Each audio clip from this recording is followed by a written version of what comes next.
presentaros a Carlos Osuna, que es el director de Asesoría Jurídica de DAZN. Cuéntanos un poco los inicios de DAZN en un entorno hipercompetitivo como son los derechos deportivos. Fueron inicios complicados y no exentos de riesgo. Y tenías que darte a conocer en un mercado absolutamente desconocido para ti y tu marca desconocida para el usuario final. No es solamente cuestión de cuánto vale, sino este sector es confianza, es cómo vas a tratar mis derechos. Generamos una confianza que es fundamental en este caso, que es la confianza con el right holder, con el titular del derecho. La piratería, ¿no? Teníais también otro competidor desleal. Enfrentarte directamente con ella o empezar a ver las cifras que hay alrededor de la piratería asustan. Tenéis usuario final como cliente, pero también las plataformas son vuestros clientes. El usuario final, evidentemente, es nuestro cliente principal, pero los acuerdos con las telcos son necesarias porque hay muchísimo cliente en la telco que además están acostumbrados a acceder a este tipo de contenido a través de la telco. No deja de ser un canal lineal de DAZN, evidentemente con nuestros comentaristas, con nuestros profesionales y con nuestra forma de ver el deporte.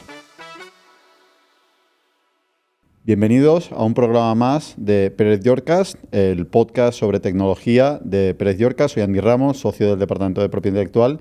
Y hoy suena tópico, pero de verdad me hace muchísima ilusión, no solamente porque nos conocemos desde muchísimos años, sino también porque por la relación personal que tenemos y de compañeros y de admiración, presentaros a Carlos Osuna, que es el director de Asesoría Jurídica. Yo creo que una de las profesiones más deseadas y envidiadas de toda España, que es el director de Asesoría Jurídica de DAZN, la plataforma de streaming, la OTT especializada en deporte. Muchísimas gracias, Carlos, por estar aquí con nosotros y por compartir, sobre todo, espero que muchas anécdotas.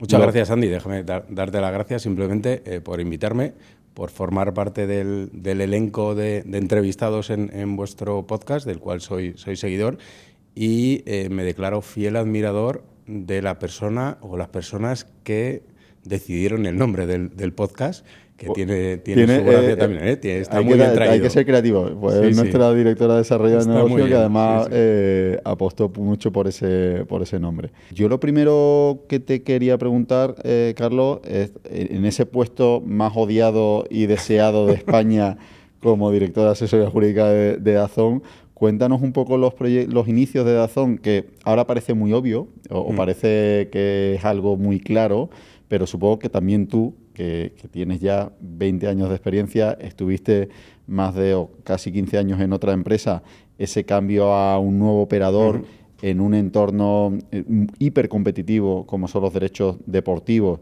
en el que había un dominador muy claro, que era Movistar Plus en aquel momento, y que alguien de fuera decide entrar.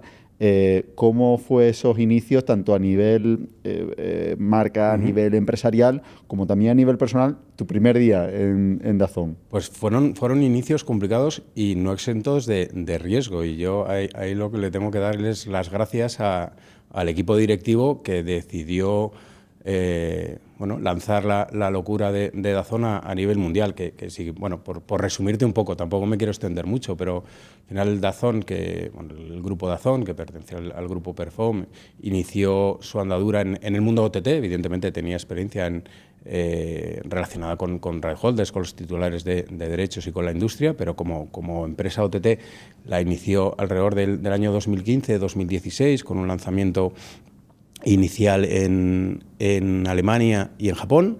Posteriormente se fueron incluyendo otra serie de países como Canadá, Italia, Brasil, y llegamos un punto a la situación de España, ¿no? Que fue el lanzamiento en febrero del 2019. Yo llegué en julio del 2019.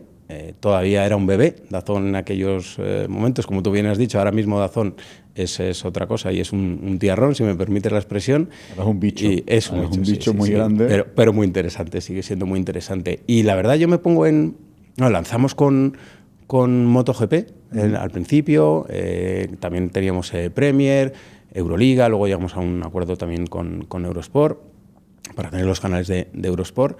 Pero yo, si me pongo en la situación en la que yo no estaba, que era febrero del 2019, incluso antes, la verdad que hubiera sido un placer formar parte de aquel momento de decidir si lanzas un servicio como este en España. porque hablamos de una marca que ya empezaba a ser conocida a nivel mundial, a nivel europeo, por esos lanzamientos en esos países, pero en España era absolutamente desconocida. Y te encuentras, como tú muy bien has dicho, en una situación en la que de facto existe prácticamente un monopolio en relación con los derechos audiovisuales deportivos, que era la presencia de Movistar. Es verdad que en algunos casos competía con las televisiones generalistas, con los canales en abierto, Mediaset, A3 Media, incluso Televisión Española, para competiciones u eventos muy particulares, pero tenías que darte a conocer en un mercado absolutamente desconocido para ti y tu marca desconocida para el usuario final. Al final es al que tienes que llegar. Ahí, evidentemente, el trabajo del Departamento de Comunicación y de Marketing fue maravilloso, y a las pruebas nos remitimos, pero desde luego esa es una de las... Una marca no fácilmente pronunciar. Efectivamente, sí. Depende del territorio en el que estés. Y ha conseguido que todos sepamos pronunciarla, que eso es mérito. Todavía cuesta un poco, ¿vale? Pero es verdad que en España la marca la hemos españolizado totalmente y vamos directamente con DAZN, que además es es más impactante, ¿no? Y bueno, pues como te comentaba, eso fue un poco, yo creo, la primera barrera de entrada, que es llegar a un país desconocido, una actividad desconocida para esta marca en ese país y en una situación audiovisual que dependía mucho de un solo operador. Y bueno, pues a partir de ahí fuimos adquiriendo mayores contenidos, mayores competiciones, generamos una confianza que es fundamental en este caso, que es la confianza con el right holder, con el titular del derecho, que para mí incluso eso es otra nueva barrera de entrada. Es decir, el right holder no le basta con el ingreso que va a percibir del nuevo titular, de quien va a explotar esos derechos, sino que necesita aumentar la audiencia, aumentar la connotación y el renombre de esa competición. Es una de las cosas, y además es bueno que lo comentes porque es una de las cosas peculiares de nuestro sector, ¿no? El sector de los intangibles, de los derechos de propiedad intelectual, que muchas veces hay operadores de fuera, outsiders, que quieren introducirse dentro del sector y dicen, oye, ¿esto cuánto vale? No es solamente cuestión de cuánto vale, no es cuestión solamente de dinero, sino este sector es confianza, es cómo vas a tratar mis derechos, cómo vamos a tener una relación, si hay feeling o no hay feeling. Importantísimo. Es decir, son factores que muchas veces el que viene de fuera no lo conoce, pero estando dentro son fundamentales, ¿no? Es absolutamente fundamental esa relación de confianza con el right holder y saber lo que tú le puedes ofrecer al right holder, pero también lo que tú le puedes exigir, entre comillas, al right holder, porque, y esto es un tema de análisis que se hizo en su momento y que tenemos que tener en cuenta también a día de hoy.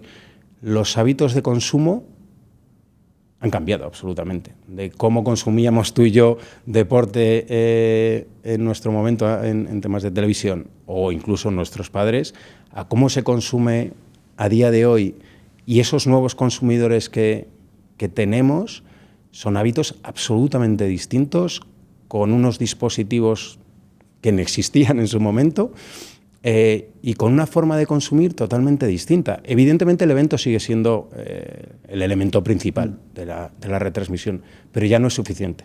Y encima ahora con los retos que hay, que lo estamos viendo con las Olimpiadas, con el fútbol, de atraer a nuevas audiencias. Eso es. Que las nuevas audiencias, pues sí, la televisión está ahí en centro, pero lo que tú dices, las nuevas audiencias no ven el fútbol quizás a lo mejor tanto en televisión, o quieren otros formatos más ágiles, correcto, quieren más cortos. Lo hemos visto hace poco, esta misma semana, con YouTube llegando al acuerdo de la FIFA, sí, que ha sido... Sí, sí.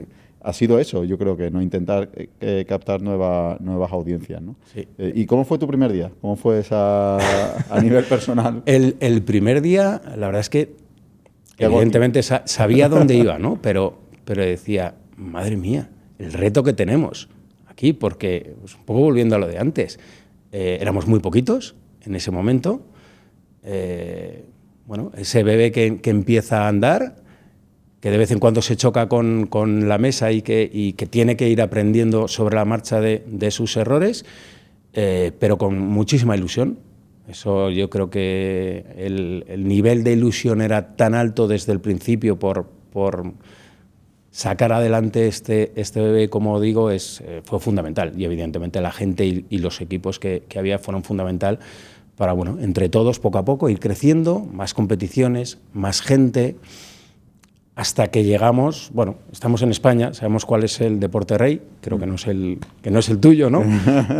pero aún así es el deporte rey. Y yo creo que el momento en el que DAZN toma la decisión de intentar adquirir los derechos de la Liga, que en su momento fueron 5 partidos, que hemos conseguido volver a adquirir hasta el 2032. Imagínate la paz, entre comillas, que te da, o la seguridad que da a nivel empresa, a nivel negocio y a nivel empleados, saber que tenemos estos derechos hasta el 2032, bueno, es un gran paso adelante.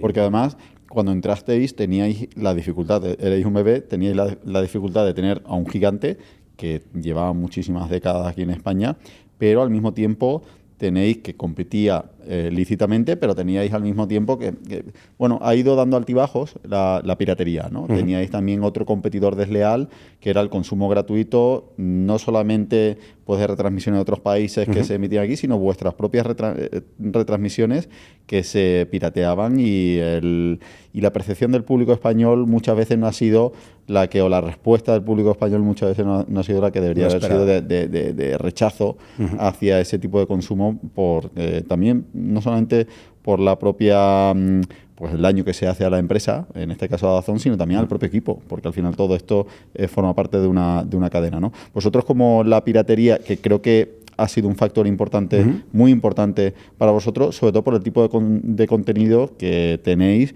que es un contenido que a diferencia de las películas, de la serie, que es inmediato, y el valor de ese contenido se consume prácticamente o se disipa en el momento en el que se termina el partido, ¿no?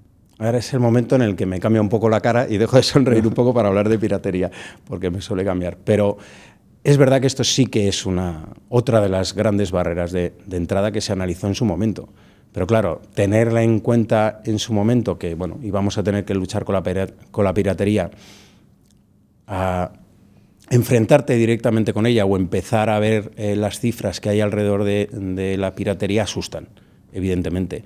Lo hemos hablado tú y yo muchas veces de la frustración totalmente que tenéis vosotros. Mira, un ejemplo muy básico para entender lo que pasa con la piratería. Evidentemente nosotros invertimos mucho a nivel técnico, a nivel recursos, nuestros holders también, nuestros competidores, que en algunos casos son partners, como mencionabas antes, Movistar, la Liga también hace un gran trabajo a nivel de piratería.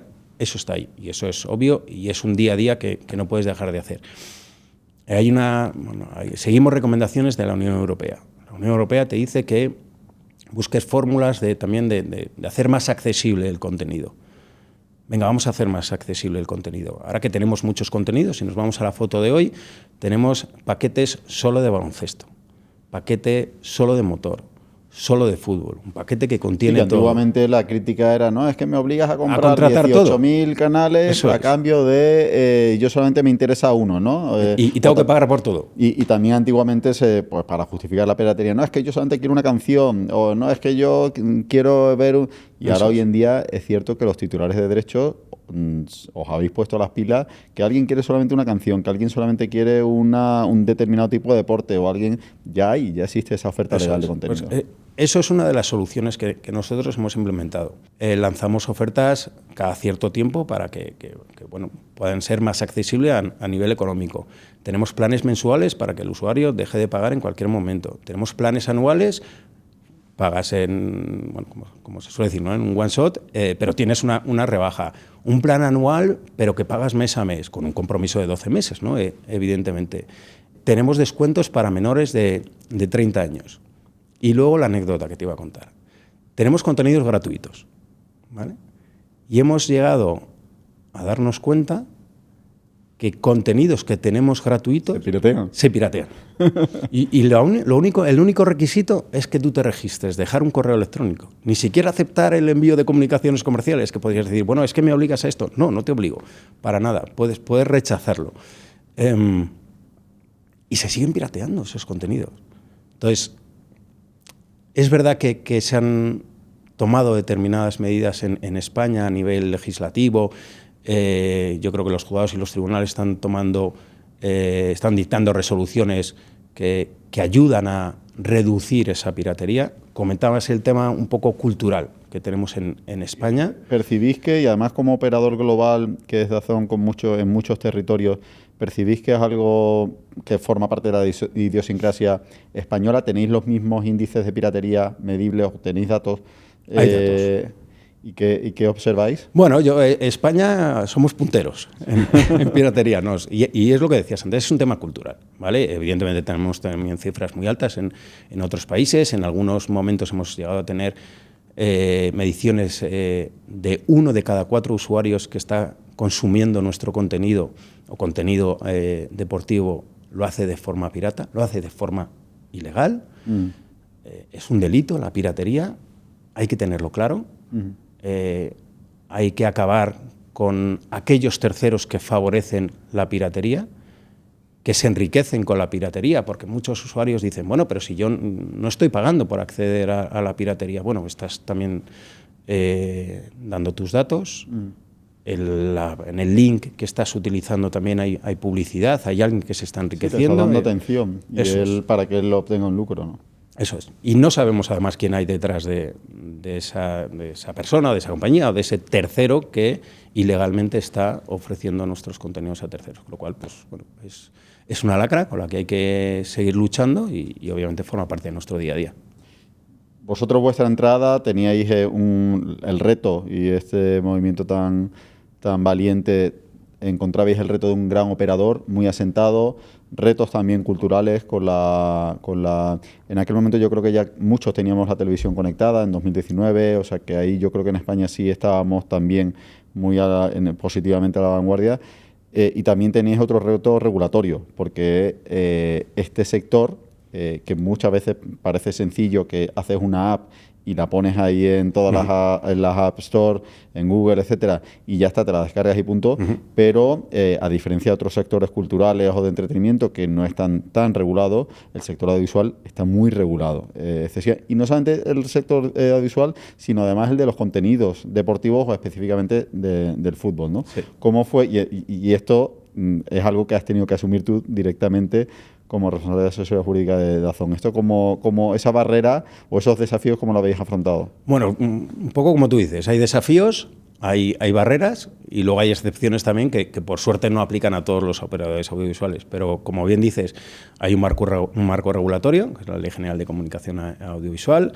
Hay determinados aspectos por no ir a cada detalle, porque entonces necesitaríamos otro podcast, que sí lo podemos hacer. Ya me autoinvito yo al siguiente.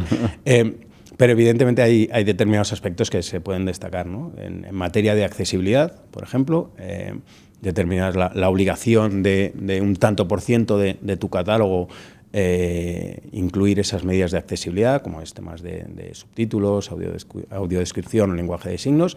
Bueno, es un debate también interesante porque claro, partimos de una obligación de accesibilidad para determinados contenidos que de alguna forma incluso ya estamos acostumbrados a tenerlos en las plataformas, que se nos vienen 4 o 5 a la cabeza de entretenimiento rápidamente, te vienen ya dadas esas medidas de accesibilidad porque es un plus.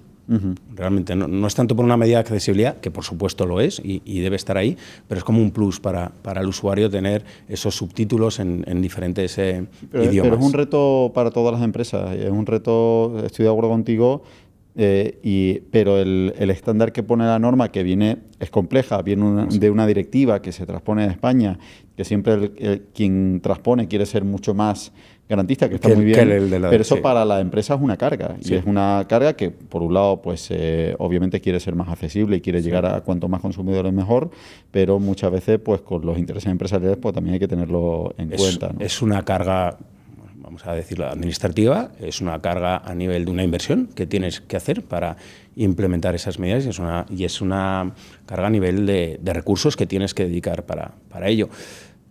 En el mundo audiovisual deportivo, ¿estamos acostumbrados a ver subtítulos? No estábamos acostumbrados. Nosotros lo estamos haciendo. estamos subtitulando los eventos además de mayor interés para el público, con lo cual en ese sentido pues estamos cumpliendo. Bueno, se puede generar un debate alrededor de si son los mismos tantos por ciento en función de la naturaleza del contenido, pero bueno, se hace. Otras cuestiones que comentabas del marco regulatorio, bueno, pues temas de publicidad, obviamente diferenciándose entre el tipo de operador, pero hay unas obligaciones en materia de publicidad que hay que implementar. Temas de menores, facilidad para nosotros o el beneficio para nosotros, que en general el contenido deportivo es para todos los públicos, ¿vale? Es verdad que cuando tienes determinados eventos como deportes de contacto, boxeo y demás, pues bueno, tenemos una catalogación especial y un control parental, eso es para ese tipo de contenidos, pero bueno, es un aspecto que lógicamente hay que tener en cuenta. Alguna excepción que comentaba yo antes, tema FOE, tema de financiación de obra audiovisual europea, dado que nuestro contenido es puramente evento deportivo y un porcentaje muy pequeño asociado a ese contenido deportivo, un poco enlazando con lo que decías antes de los hábitos de consumo y de la inmediatez para los jóvenes, por ejemplo, pues ese tipo de contenido muy directo y de una duración muy corta, pero siempre asociado a un evento principal, pues evidentemente no estamos obligados a cumplir con esa obligación. Y luego un aspecto que yo creo que tú y yo hemos hablado fuera de micro muchas veces, que es el tema de la financiación de Radio Televisión Española. Sí. Al igual que otros operadores, estamos obligados a contribuir con un porcentaje de nuestros ingresos a la falta a un competidor. A un competidor, que no deja de ser un competidor. Que también compra derechos, como vosotros. Eso es. Entonces, la ausencia de publicidad por contarle un poco a la gente, ¿no? Por dónde viene, por qué viene esto, bueno, ¿no? Yo creo que es interesante entender la complejidad de este ecosistema, ¿no? Y que hay determinados operadores, prestadores de servicios de comunicación visual que tienen la obligación de financiar a Radio Televisión Española, que al mismo tiempo que es competidora de ellos, ¿no? Compra derechos, ¿vale? Evidentemente. O en algunos casos a lo mejor encarece una operación en la que tú estás porque muestran interés, pero bueno, no deja de ser un competidor en el que de alguna manera estás financiando por esa ausencia de publicidad que realmente existe ahora en televisión española, ¿no? Bueno, pues es también un aspecto que hay que tener en cuenta pues a la hora desde un punto de vista regulatorio. Porque el cumplimiento y la justificación del cumplimiento no es siempre sencilla. Por eso tienes que justificar que estás cumpliendo con esa obligación de financiación, y en vuestro caso no aplica, pero en otros operadores, otras OTTs, que también son miembros de AEVOT, de la Asociación Española de Videojuegos a Demanda, como tú decías, además tienen que justificar que invierten en obra audiovisual europea. Eso es decir, que es una carga regulatoria importante, no solamente en lo económico, sino después también en lo administrativo, de justificar que estás cumpliendo con todas estas obligaciones. Porque las sanciones después son cuantiosas. Son cuantiosas, y la CNMC hace bien su trabajo generalmente, es muy diligente haciendo su... Eso no lo hemos comentado, es verdad. La CNMC es el órgano regulador que un poco actúa es una acción vigilante del cumplimiento de la Ley General de Comunicación Audiovisual. Con lo cual, evidentemente, la relación con CNMC es una relación, no diría diaria, pero es una relación constante, porque además, esas obligaciones de reportes que tú bien sabes, cuatrimestrales, anuales, en diferentes ámbitos de accesibilidad, ingresos y demás, con la propia CNMC. Estamos viendo que es un ecosistema muy complejo, que además cada vez se va complicando más, y que hay en otros ámbitos pues quizás hay pues más estacionalidad o hay más permanencia del status quo. Aquí en el sector de los derechos televisivos, de los sports media, cambia muchísimo de 5 años prácticamente. Probablemente hace 5 años Movistar o más Orange o cualquier otra plataforma de televisión era solamente un competidor, tu único cliente era el usuario final, pero ahora estamos viendo que tenéis usuario final como cliente, pero también las plataformas son vuestros clientes y tenéis un negocio B2C, pero también B2B, ¿no? ¿Cómo son vuestras relaciones de amor-odio, de competencia y cliente, no solamente con Radio Televisión Española, sino también con otras plataformas en la que integráis e ingestáis, ¿no? Y esto también es otro componente que jurídicamente es muy, muy complejo, en la que ingestáis vuestro contenido? Bueno, pues es cierto, es un competidor directo, pero también es un partner. Y es un partner necesario y conoces perfectamente el ecosistema telco en España. Al final, cuando lanzamos en el 2019, evidentemente no teníamos estos acuerdos con las telcos. Ahora podemos comentar, existen determinados acuerdos con Telefónica, con Vodafone, con Avatel, con MasOrange, etcétera, ¿no?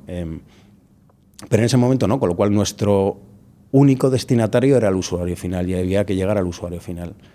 Ahora mismo el usuario final, evidentemente, es nuestro cliente principal porque es nuestro cliente directo, pero los acuerdos con las telcos son necesarias porque hay muchísimo cliente en la telco, millones de clientes en la telco que además están acostumbrados a acceder a nuestro contenido o a este tipo de contenido a través de la telco, a través del producto bandelizado, que es el producto de telecomunicación que pone a disposición del usuario final o del cliente final la telco, más el producto de televisión, de entretenimiento o en este caso de deporte.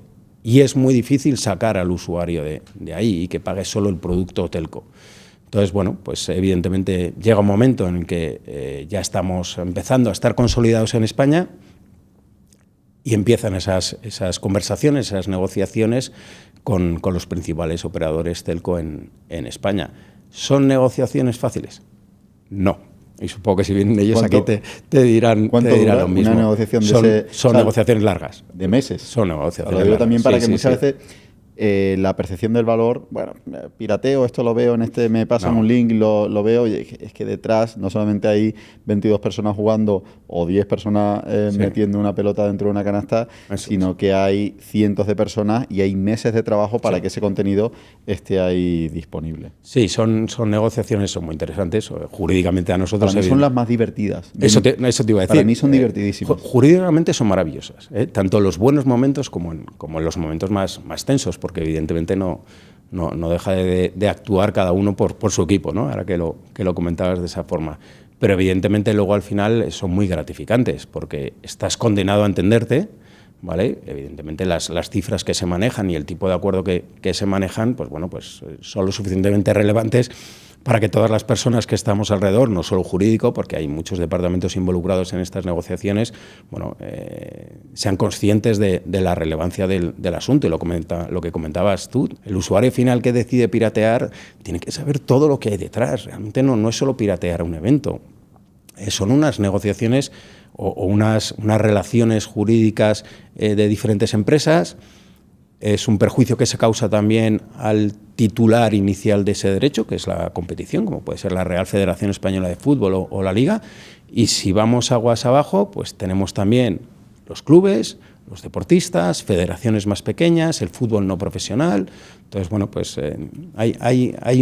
esta gran industria realmente está compuesta por un montón de elementos muy básicos, y ya volviendo un poco al que no me quiero ir por las ramas, volviendo a esas negociaciones, pues evidentemente son muy interesantes, como decía, pues bueno, además son contratos que suelen ser, primero se firma un contrato, hay veces, dependiendo, ¿no? Pero se firma un contrato, ya no, un mínimo, un memorandum of understanding, después, más adelante, un loan for agreement. Son contratos que no se venden el evento, se están vendiendo derechos de propiedad intelectual del evento. O sea, que ahí la labor no es por tirar de hacer corporativismo hacia el sector jurídico, pero ahí lo que se vende no es una carrera de motos o es un partido de fútbol, sino son los derechos de propiedad intelectual anejos a ese evento deportivo, ¿no? Y no solo eso, anejos al evento deportivo, y realmente nosotros cuando firmamos estos acuerdos, en general con las telcos, lo que hacemos es un acuerdo de distribución de nuestro servicio.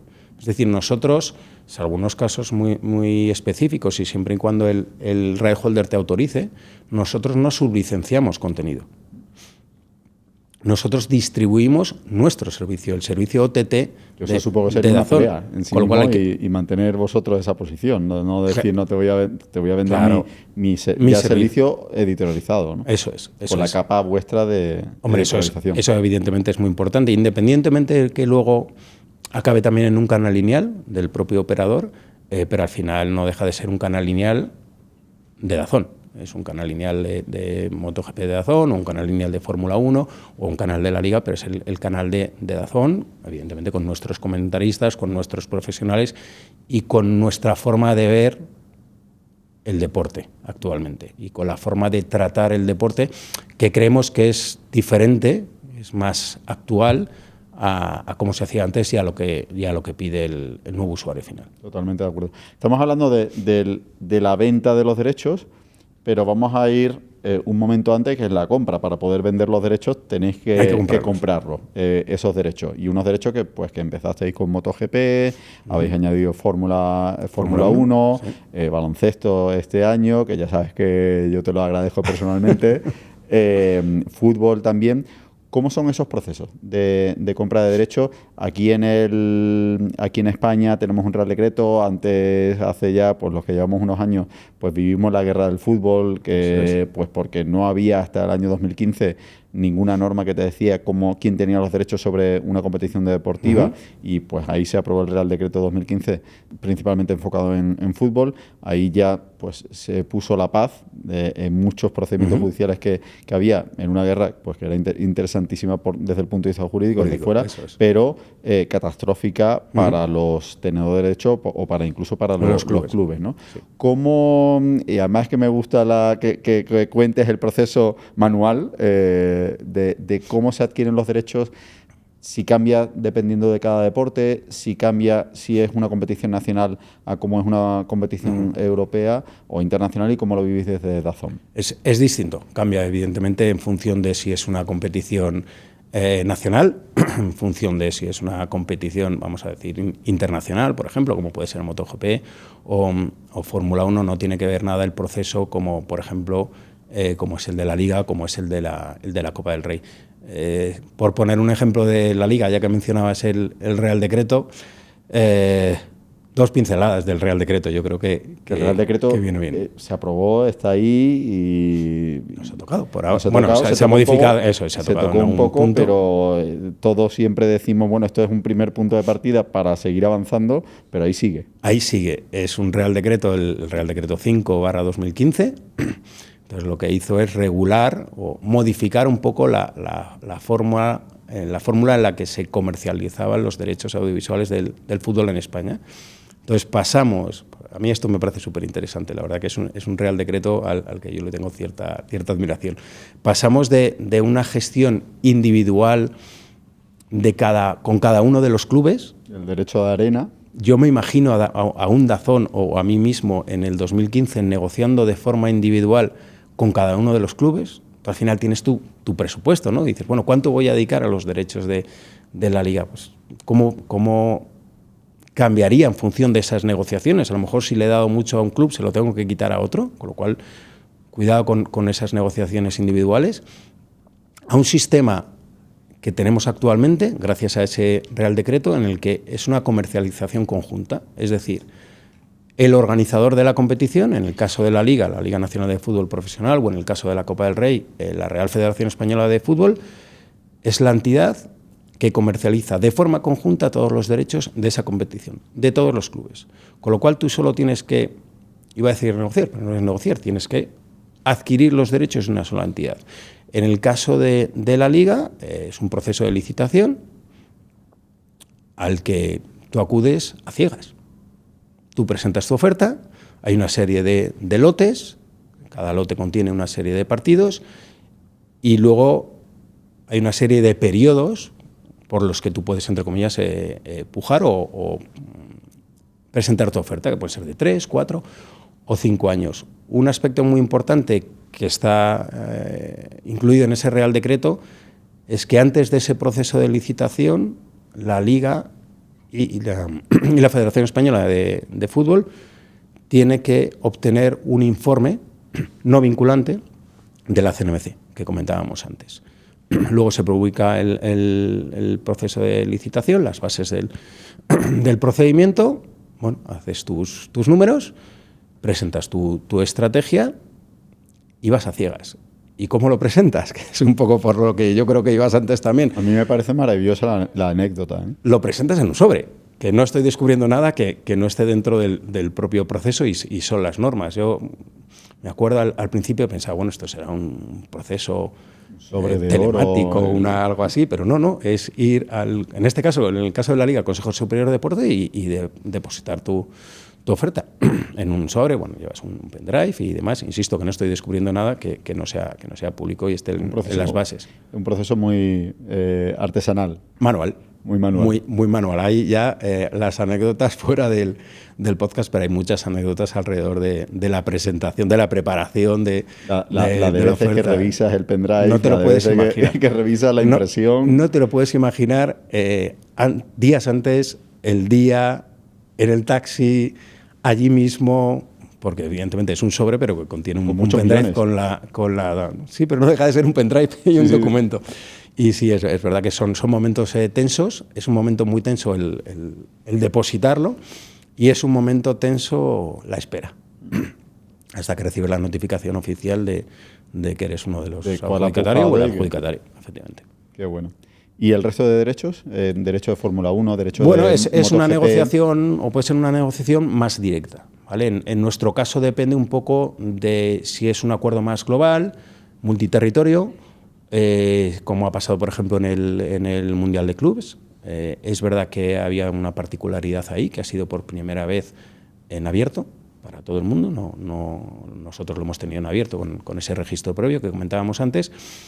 Y también depende de si es más local, a lo mejor si es más en España, o imagínate España y algún otro territorio. Es una negociación que se puede llevar también desde España y la verdad que, bueno, pues gustándome el deporte como me gusta, igual que a ti, ya pasando la mitad de mi vida o más de la mitad de mi vida viendo deporte en televisión, pasar ahora al otro lado y saber que eres una de las personas que está involucrada en ese proceso de negociación de esos derechos, pues...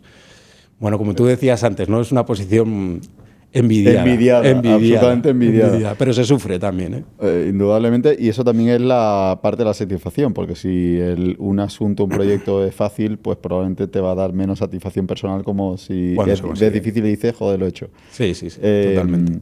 ¿Cómo crees que hemos hablado ya de cómo era hace 15 años sin el Real Decreto 5/2015, cómo han ido entrando, como vosotros, nuevos operadores?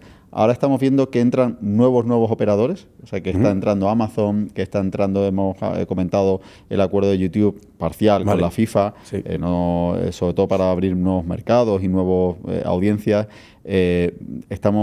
Siempre se rumorea que si va a haber otro gran operador que va a entrar para intentar captar, porque el fútbol, al final, o el deporte en general, condiciona mucho las audiencias. ¿Cómo crees que va a ser los próximos 5 años? ¿En qué retos os estáis preparando y te estás preparando para lo que pueda venir? No tengo la bola mágica, la bola de cristal para ver un poco cómo va a ser el futuro, pero evidentemente eso está ahí. Lo vamos viendo a lo mejor en otros territorios, como algunos de los que mencionabas, y otros van adquiriendo algunos derechos, ¿vale? E incluso dentro de cada competición, algunos eventos o partidos, parte de la temporada de esas competiciones, y al final, son posibles competidores, por supuesto. Lo que hace DAZN es difícil, ¿vale? Somos una compañía, una OTT, con un único tipo de contenido. Es 100% temática deportiva. Ir mezclando determinados contenidos o contenidos de entretenimiento, series, cine, con algo de deporte es un buen intento. Obviamente, yo si fuera uno de los operadores que comentas, sería probablemente el primer paso. No me voy a meter en una competición entera sin saber cómo gestionar esto, porque no es fácil gestionar esto. No es fácil. Muchas veces se infravalora la editorialización del contenido de ficción o de cualquier tipo de contenido, pero es que el deportivo, y ya no solamente el deportivo, es que el de un deporte es completamente diferente. Al que le gusta la UFC o al que le guste el boxeo o al que le guste el fútbol, es completamente diferente al que le guste el curling. Y además, un poco en relación con lo que dices, no es solo darte el contenido, ¿vale? Porque podría ser muy, muy fácil decir, venga, compro el contenido, lo pongo en esta nueva plataforma, X eventos de esta competición. Pero es que eso no es suficiente, es lo que hablábamos al principio. Para el right holder no es suficiente. Te va a pedir que explotes más ese contenido. Si ve que maltratas el contenido, maltrata es no, simplemente ponerlo, no te va a renovar los derechos. Totalmente. Y, oye, que te he pagado, no te renuevo. Esa generación de confianza que comentábamos al principio está muy relacionada con lo que tú eres capaz de sacarle a ese contenido. Mira, me acuerdo ahora de... hay tantas ideas que surgen, ¿no? Pero comentando en el Real Decreto. El Real Decreto hay una parte que a mí me parece súper interesante y está relacionada 100% con esto, que es los ingresos que percibe la Liga, si nos vamos solo a la Liga, se reparten un 50% de forma igual entre todos los equipos de primera y segunda división. Y hay un variable que depende, pues, un poco meritocracia de cómo quede cada uno de los equipos. Pero parte de ese variable es en función de la generación de recursos audiovisuales que cada club sea capaz de generar, ¿no? Y eso es muy interesante para el operador audiovisual. Cada vez estamos viendo que tenemos más contenidos, pues justo cuando acaba el partido, en el vestuario.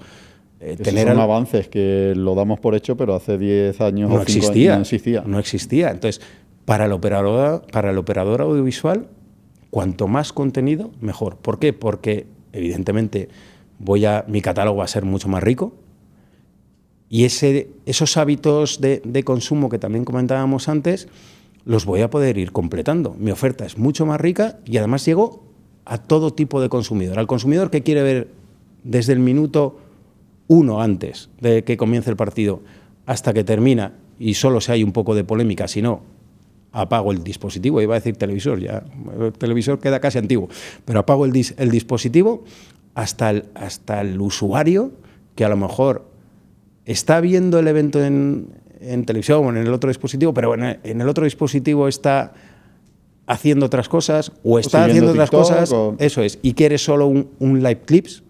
Por eso esa generación de recursos y que el right holder nos permita a nosotros, y eso también hilo con otro de los temas que decías de la negociación de los contratos, yo necesito que el right holder me dé mucho contenido. Y eso forma parte de la negociación también de los contratos. Oye, ya para terminar, hemos dicho creo que bastantes veces que tienes una de las posiciones más envidiadas de España, probablemente hay que dejar de decirlo. De Europa, pero ya para terminar, a quien se quiera dedicar, en un punto personal, a quien se quiera dedicar a la negociación de derechos deportivos, ¿qué recomendación le dirías? ¿Qué habilidades crees que tiene que tener esa persona que se dedique a lo que tú haces? Pues fíjate, algo que a lo mejor ni me lo había planteado yo en su momento, o a lo mejor no estás pensando, que es involucrarse en el mundo audiovisual. Es decir, si tú quieres aprender la negociación de contratos o formar parte de esta industria, tienes que consumir este producto. Ya sea de entretenimiento, si hablamos de otro tipo de plataformas, en el nuestro tienes que consumir este tipo de producto y tienes que navegar por los diferentes operadores que ofrecen este producto. Tienes que investigar cómo llega el producto hasta este dispositivo desde el right holder, qué otras entidades forman parte de esta industria, como puede ser la parte de producción audiovisual también, que parece que como estamos hablando de deporte, la producción audiovisual se nos olvida. Bueno, pues la producción audiovisual forma parte de todo esto. Propiedad intelectual, hemos pasado un poco tangencialmente por temas de piratería, obviamente, y la parte más de regulador que es CNMC. Afortunadamente la CNMC publica muchísimas resoluciones, hay que aprender de esas resoluciones de la propia CNMC. Y además hay que ser colchonero, ¿no? Eso es muy importante para este puesto, sobre todo en mi departamento. Muy bien. Muchísimas gracias, Carlos. Muchas gracias, Andy, de verdad. Y creo que hemos aprendido todo muchísimo y ya te has autoinvitado para la siguiente, en la que haremos un monográfico de cualquier otra cosa, pero seguro que va a dar porque este tema es infinito. Perfecto. Muchísimas gracias. Muchas gracias, Andy. Gracias por acompañarnos en un nuevo programa de Pérez Yorcast. Espero que hayáis disfrutado tanto como yo de esta conversación con Carlos Osuna, director de la Sociedad Jurídica de DAZN.